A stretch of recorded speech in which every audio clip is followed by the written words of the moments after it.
सकते हैं, एक है दिल की याद, एक है दिमाग की याद। बुद्धि से हम याद कर रहे हैं तब हमारा मन भटकता है, लेकिन जब हम दिल से याद करते हैं तो हमारा मन भटकता नहीं है। आज तक हमने जो तरीके अपनाए उसमें भटकने का कारण है कि हम बुद्धि से याद कर रहे हैं, दिल से याद नहीं कर रहे हैं। दिल से याद करें तो मन भटकेगा नहीं, उसमें एकाग्रता हमारी बनी रहेगी दिल से याद करने में। क्योंकि आप देखिए, भक्ति में हमने गाया तो सही, प्रभु जी आप आएंगे, हम बलिहार जाएंगे, कुर्बान जाएंगे, लेकिन हमने उस वायदे को सोचा नहीं कभी कि बलिहार जाना, कुर्बान जाना किसको कहते हैं। केवल हम शिकायत करते रहे, हम तो कर्म में हैं, हम तो घर गृहस्थी वाले हैं, हम ये सब छोड़ के थोड़ी करेंगे। तो आज हम जो परमात्मा के जो गुण हैं, जो उनका स्वरूप है, उस चिंतन को थोड़ा कैसे किया जाए। सारे दिन में हम क्या क्या अभ्यास करें जो हमारी परमात्मा से याद आसान हो जाए, उस पर थोड़ा चर्चा करेंगे। आत्मिक स्थिति की हम चर्चा कर ही चुके हैं, तो आज भगवान से वो अपने सवेरे से लेकर रात तक कैसे हम उसको अपना बनाएं। तो सवेरे जैसे हम उठते हैं, पहले भी हमारी भारतीय संस्कृति का सिस्टम होता था कि हम सवेरे सवेरे उठ के बड़ों को प्रणाम करेंगे और उनके पाँव छुएंगे। तो बड़े से बड़ा तो एक परमात्मा पिता है, तो अब हम उस परमात्मा पिता को एक ऑफिशियल नहीं, लेकिन एक दिल से प्रणाम करें।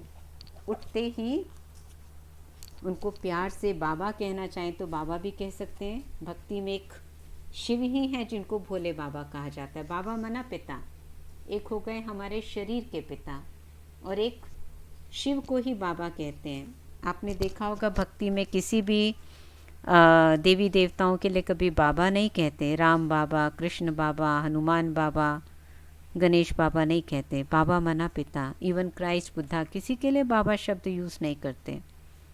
केवल एक शिव भोलानाथ के लिए बाबा कहते हैं, क्योंकि वो पिता है, पतित पावन है। और वो पतित पावन केवल हो सकता है क्योंकि वो अजन्मा अभोक्ता है। बाकी सब जन्म मरण में आते हैं, भोगते हैं कर्मों को, लेकिन एक शिव है जो पतित पावन है, निराकार, एक प्रकाश, इन सब से अलग। इसलिए जितने भी देवी देवताओं की हमने पूजा करी वो सब भी इनको याद करते हैं, सबको भक्ति में इनकी आराधना करते हुए दिखाते हैं। राम जी को, कृष्ण जी को, सबको दिखाया ज्योति स्वरूप को याद करते हुए। तो सवेरे उठते ही दिल वाला, प्यार वाला प्रणाम कि प्यारे पिता, प्यारे बाबा, आपको हम दिल से नमस्कार करते हैं। आपने हमें एक और ये दिन दिया जीने के लिए, हमारा ये जीवन आपकी ही अमानत है, ऐसे प्यार से। उसके बाद कुछ हम अच्छे संकल्प करें। अच्छे संकल्प माना, क्योंकि हम किसकी संतान हैं? सर्वशक्तिवान, ज्ञान के सागर, प्यार के सागर, सुख के सागर के संतान। तो अपने प्रति भी हम पॉजिटिव संकल्प करें कि मैं एक महान आत्मा हूँ, मैं एक शक्तिशाली आत्मा हूँ, मैं एक पवित्र आत्मा हूँ, मैं परमात्मा की विशेष रचना हूँ, भाग्यशाली आत्मा हूँ, मेरा आज का दिन बहुत अच्छा गुजरेगा, मेरे साथ सब कुछ बहुत अच्छा होगा। ये पॉजिटिव संकल्प, क्योंकि विज्ञान के आधार से भी आप जानते हैं कॉन्शियस माइंड और सब कॉन्शियस माइंड, चेतन मन और अर्ध चेतन मन बताया जाता है। तो जब हम उठते हैं सवेरे, सो के उठते ही शुरू के 10 मिनट हमारा अर्ध चेतन मन एक्टिव होता है, और अर्ध चेतन मन में बहुत पावर होती है। और जैसे ही हमारा बुद्धि चलनी शुरू हो जाती है दिनचर्या के कार्यों से, ये करना है, वो करना है, वहाँ जाना है, ऐसा करना है, तो वो कॉन्शियस माइंड में चलते हैं, चेतन मन में विचार चलते हैं। तो चेतन मन जो है जब काम करना शुरू कर देता है तो अर्ध चेतन मन की शक्ति कम हो जाती है, और जो भी हमारी इच्छाएं हैं उनको अर्ध चेतन मन पूरा करता है। ये साइंटिफिक है इसके पीछे। इसलिए उठते ही हमने अगर ये संकल्प किया, मैं महान आत्मा हूँ, मैं शक्तिशाली आत्मा हूँ, मैं पवित्र आत्मा हूँ, तो वो वाला थॉट मेरे अर्ध चेतन मन में जाके उस पर काम करना शुरू कर देता है और उसको अचीव करने में पूरी ताकत लगा देता है। लेकिन अगर उठते ही हमने विचार किया, हाय मेरे घुटनों में बड़ा दर्द हो रहा है, पता नहीं कल का दिन बड़ा ख़राब गुजरा था, आज क्या होगा, या उठते काम धंधे की बात हम सोचने लगे, ये नहीं हुआ, वो नहीं हुआ, ऐसा ना हो जाए, वैसा ना हो जाए, उठते ही मोबाइल उठा के न्यूज़ देखने लग गए, व्हाट्सएप पे इसको उसको मैसेज भेजने लग गए। मोबाइल हम भी उठाते हैं लेकिन पॉजिटिव बातें सुनने और पढ़ने के लिए, लेकिन उठते ही उन चीज़ों में ना जाएं नेगेटिव वाले, तो वही हमारे सबकॉन्शियस में जाके उसको एक्टिवेट कर देता है। हम एक्टिवेट पॉजिटिव वाला चाहते हैं ना, कि हमारा भाग्य अच्छा हो जाए, हम हेल्दी हो जाएं, हम सुखी हो जाएं, तो वही वाले संकल्प करने। कुछ भी शुरू करने से पहले, इवन बिस्तर से पाँव नीचे रखने से भी पहले, इसमें कितनी देर लगेगी, 2 मिनट, 3 मिनट, आधा मिनट, 1 मिनट, आप 1 मिनट भी कर लो, उसके बाद चाहे पानी पियो, चाहे मुँह धो, या जो भी करो, लेकिन उठते ही पहले ये थॉट, क्योंकि शुरू के 10 मिनट अगर आपने उन कर्म कांड में लगा दिए तो वही सबकॉन्शियस में गया और उसी पर काम चलेगा। और यही गलती हमने इतने जन्मों से, इतने सालों तक की, इसलिए हम बॉडी कॉन्शियस होते गए और वो देह भान पक्का होता गया, हम भूल ही गए कि हम आत्मा हैं। तो पहला काम ये करना है। उसके बाद अगर आप समय निकाल सकें तो बहुत अच्छा है। पहले ज़माने में तो लोग सवेरे सवेरे ही उठते ही पहले पूजा अर्चना आराधना करते थे, इसलिए आप अगर प्रैक्टिकल देखेंगे, अभी ये 1-2 साल का पीरियड छोड़ दें, लेकिन इससे पहले सवेरे 4 से 5 के बीच में मंदिरों से, गुरुद्वारों से, चर्चेस से, मॉस्क से आवाज़ें, हर एक की अपनी अपनी प्रेयर्स की तरीक़ों की आवाज़ें आनी शुरू हो जाती थी। कहीं से भजन, कहीं से इबादत, कहीं से प्रार्थना, कहीं से भजन, ये सब आना शुरू हो जाता था। उसका रीज़न यही था कि हम उन चीज़ों पर अटेंशन देते थे और उन चीज़ों का प्रभाव पड़ता है। तो उसके बाद अगर आप समय निकाल सके 15 मिनट, 20 मिनट का, 5-10 मिनट जो फ्रेश होना है आपको, उसके बाद तो परमात्मा के स्वरूप और उसके गुणों का चिंतन करें। ईश्वर कैसा है, जो कहते हैं ना, सवेरे सवेरे किसका मुखड़ा देखा था, तो ईश्वर से मुलाकात करें, तो आप देखेंगे आपका दिन कितना अच्छा हो जाएगा। क्योंकि आज तक हमारी तार जो है ना इंसानों से जुड़ी रही, और इंसानों से तार जुड़ी रही तो दुनिया के किसी भी कोने में है वो तो हमारी याद पहुंच जाती है और हमको उनकी याद पहुंच जाती है। तो भगवान से भी हमने अभी बुद्धि वाला कनेक्शन जोड़ा है, दिल का कनेक्शन जोड़ें तो उन तक भी हमारी आवाज़ पहुंच जाती है और हमको उनकी आवाज़ सुनाई देने लगती है, उसको हम कैच कर पाते हैं। और वो दिल का नाता जोड़ने के लिए साथ साथ ये भी विचार करें कि बचपन से आज तक, ये कार्य मैंने आपको कल भी दिया था लेकिन ये इम्पॉर्टेंट है, आज फिर रिपीट कर रही हूँ, बचपन से आज तक, क्योंकि प्रभु देहधारी तो है नहीं, दिखाई तो देता नहीं, तो इसलिए उसके बारे में सोचने के लिए हमें थोड़ा सा एफर्ट करना पड़ता है। वो भी इसलिए क्योंकि हम अपने को शरीर समझते हैं।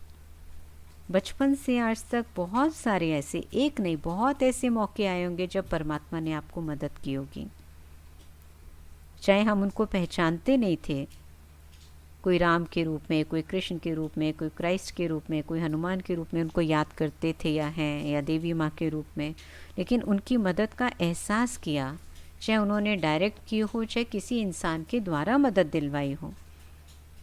तो उन क्षणों को जब आप पुनः विचार करेंगे अपनी दिनचर्या में, तो आप देखेंगे आपको ईश्वर के प्रति वो प्यार आएगा अंदर, और वो जब प्यार जितना बढ़ता जाएगा तो जैसे इंसानों की याद कहीं भी बैठे हम कर लेते हैं, उस ईश्वर से भी हमारे दिल की तार जुड़ने लगेगी। तो सवेरे सवेरे ईश्वर ने हमें उठाया, उसके बाद हम तो अपनी दिनचर्या में ध्यान देते हैं, ईश्वरीय महावाक्यों को सुनते हैं, कुछ पॉजिटिव विचार सुनते हैं या पढ़ते हैं। तो वो भी आप करेंगे तो बहुत अच्छा रहेगा। ये जो हम चर्चाएं करते हैं रोज़, इसको भी सुन सकते हैं। अगर आपके पास ऐसा कुछ मटेरियल नहीं है तो वो पढ़ें या सुने। उसके बाद अपनी दिनचर्या में लगें। फिर जब जैसे मान लो स्नान करने गए, तो स्नान करते हुए क्या अभ्यास कर सकते हैं हम, कि मैं आत्मा इन कर्म इंद्रियों की मालिक हूँ। वो अपने ऊपर मालिकपन का, अधिकारपन का, जो कल हमने लिया था ना, मैं इस मकान का मालिक हूँ, तो मालिकपन की रीति से हम शरीर की स्वच्छता करें, तो वो एक आत्मिक स्थिति का अभ्यास हो जाएगा हमारा। उसके बाद भोजन बना रहे हैं या भोजन खा रहे हैं, आप में से कोई बनाते होंगे, कोई खाते होंगे, क्योंकि हर एक की अलग अलग जिम्मेवारी होती है। तो जब जो बनाने वाले हैं वो अपने मन में वो प्यार वाले विचार लाएं, क्योंकि भोजन बनाने और खाने की ये बहुत बड़ा कार्य है जो आत्मा को शुद्ध करता है। आज इस पर हमारा अटेंशन कम हो गया है, इसलिए भोजन बनाने वाले भी उस समय अपने विचारों पर बहुत ध्यान दें और भोजन खाने वाले भी ध्यान दें कि उस समय हमें क्या सोचना है। 50% आत्मा की शुद्धि भोजन से हो जाती है। भोजन बनाने वाले पे बहुत बड़ी जिम्मेवारी है बाकी सबके मन को प्रभावित करने की। अगर गुस्से में, दुखी होकर, परेशान होकर भोजन बनाया तो खाने वालों के मन में भी वही विचार पैदा होंगे, और खाने वालों ने दुखी होकर, चिड़कुड़ कर खाया तो भोजन वही वाइब्रेशन शरीर में पहुंचाएगा। इसलिए पहले ज़माने में कहते थे भाई बाद में झगड़ा कर लेना, पहले शांति से भोजन खा लो। या भोजन में मज़ा नहीं आ रहा तो बनाने वाले को भोजन खाने वाले कहते थे, लगता है दिल से भोजन नहीं बनाया आज। तो ये सब कहावतें, और कहावत भी है ना, जैसा अन्न वैसा मन। तो मन की शुद्धि के लिए अन्न की शुद्धि बहुत आवश्यक है। केवल शाकाहारी भोजन नहीं, मांसाहारी तो ऑब्वियसली शुद्ध भोजन नहीं कहलाता भारतीय संस्कृति के हिसाब से, इसलिए देवताओं को उसका भोग नहीं लगता। राम जी को, कृष्ण जी को कभी आप नॉनवेज का भोग तो नहीं लगाते ना, और नवरात्रों में तो प्याज लहसुन भी छोड़ देते हैं। तो इसलिए शुद्ध पवित्र भोजन, लेकिन वो भी ईश्वर की याद में बना हुआ। तो उसमें क्या सोचें हम कि हम भगवान का प्रसाद बना रहे हैं। प्यारे मीठे पिता, आपकी याद में हम ये भोजन बनाएंगे तो ये कितना शुद्ध हो जाएगा, जो खाने वाले के मन को भी शुद्ध करेगा, उसकी आत्मा और शरीर दोनों को ताकत देगा। ऐसे ऐसे विचार करते हुए प्रभु के प्यार में, उसकी याद में भोजन बनाएं। और कभी कुछ बात करें, कभी किसी संबंध से बनाएं, कभी कैसे बनाएं, तो अलग अलग, रोज़ एक सी बातें तो नहीं करेंगे। जैसे आप आपसी संबंधों में बात करते हैं, ऐसे कभी उनसे पूछें, अच्छा प्रभु जी आज आपके लिए क्या बनाएं, या आपके बच्चों के लिए, परिवार के लिए क्या बनाएं जो आपको भी पसंद हो। ऐसे ऐसे प्यार से उस भोजन को बनाइए। आप देखिए सिंपल भोजन भी, अगर वो खिचड़ी भी बनी होगी ना खाली मूंग की दाल की, वो भी बहुत स्वादिष्ट लगेगी, क्योंकि उसमें वो प्रभु प्यार के वाइब्रेशंस और आपके शुद्ध संकल्पों के वाइब्रेशंस हैं। इसी तरह से जब भोजन खाते हैं तो प्रभु को शुक्रिया करते हुए शांति से उनकी याद में भोजन खाएं। उसके बाद आपस में जो बातचीत करनी है वो कर लें, तो भोजन डाइजेस्ट भी अच्छा होगा और उसकी पूरी ताकत भी मिलेगी। इसी तरह से घर के और काम कर रहे हैं, सफाई कर रहे हैं, कपड़े धुलाई कर रहे हैं, तो उस समय भी सोचें कि देखो प्रभु मेरी, ऐसे सोचें कि सारा दिन हम प्रभु की पालना में पल रहे हैं। तो देखो जैसे हम घर की सफाई कर रहे हैं मान लो, तो उस समय क्या सोचें, ऐसे परमात्मा का ज्ञान हमारे मन की सफाई करता है। जो 4-5 दिन से हम सुन रहे हैं ये ज्ञान की बातें, तो मन साफ होता है ना, मन की मैल धोने में मदद मिलती है। तो जैसे घर की सफाई इम्पॉर्टेंट है, ऐसे मन की स्वच्छता भी कितनी इम्पॉर्टेंट है। कितने समय से हमने मन की तरफ ध्यान ही नहीं दिया, कितने जाले लग गए, कितने कीड़े मकोड़े हो गए अंदर विकारों के, हमने अटेंशन ही नहीं दिया, बाहर से सफाई करते रहे। इसी तरह से हम अपने को सजाते हैं, श्रृंगार करते हैं, तो देखो प्रभु मेरा गुणों से श्रृंगार कर रहे हैं, कपड़ों को संवार कर रखते हैं। तो ऐसे ही मुझे अपने जीवन को भी संवार कर रखना है, अस्त व्यस्त नहीं हो, जैसे मर्जी जो मर्जी कर लिया जब मर्जी, वो नहीं हो। इसी प्रकार से प्रभु से जो दिल की बातें करनी है, मन की बातें करनी है, कोई समस्या है, कोई चिंता है, कोई प्रॉब्लम है, कोई बीमार है, कुछ हो गया है, तो वो हम भोजन बनाते हुए नहीं, बाकी कर्म करते हुए कर सकते हैं। सफाई करते हुए, कपड़े धुलाई करते हुए, घर को संवारते हुए, या हम ऑफिस का काम कर रहे हैं, वर्क फ्रॉम होम चल रहा है हमारा, तो उसमें मान लीजिए आप लॉयर हैं और आप लीगल डॉक्यूमेंट्स बनाते हैं, या चार्टर्ड अकाउंटेंट हैं, तो उस तरह की बात कर सकते हैं साथ में। वो वाला थॉट क्रिएट कर सकते हैं उस समय कि देखो जैसे ये वाले कानून बना रहा हूँ मैं, डॉक्यूमेंट बना रहा हूँ, ऐसे देखो भगवान ने भी तो सृष्टि में कितने सारे कानून बनाए हैं और कानून के उल्लंघन से कितना नुकसान होता है। ऐसे ऐसे वो मेरा बॉस है, वो जज है, मैं वकील हूँ, तो वो जैसे ऑफिस में बॉस बैठा और बाकी सब काम कर रहे हो, तो भले बॉस को देख नहीं रहे, लेकिन बुद्धि में तो होता है ना बॉस बैठा है, अलर्ट होके काम करना है, तो ऐसे मुझे भी ये कार्य अच्छे से करना है। या डॉक्टर हैं, तो जैसे डॉक्टर पेशेंट का इलाज करता है, भगवान सुप्रीम डॉक्टर है, वो हम सब रूहों को रोग मुक्त करते हैं, विकारों की बीमारी से मुक्त करते हैं, ऐसा सोचें। तो बहुत सारे तरीके। आप टीचर हैं तो आप वो वाला विचार ले सकते हैं कि जैसे शिक्षक विद्यार्थी को तैयार करता है जीवन के लिए, ऐसे परमात्मा भी शिक्षक है, परम शिक्षक है वो तो, और वो हम सबको तैयार करते हैं सत्य ज्ञान देकर, जीवन की पढ़ाई के लिए, जीवन में अनेक बातों को पार करने के लिए, हर प्रकार की परिस्थिति का सामना करने के लिए। तो ऐसे और भी प्रोफेशंस का आप अपने आप विचार करके उसको सोच सकते हैं।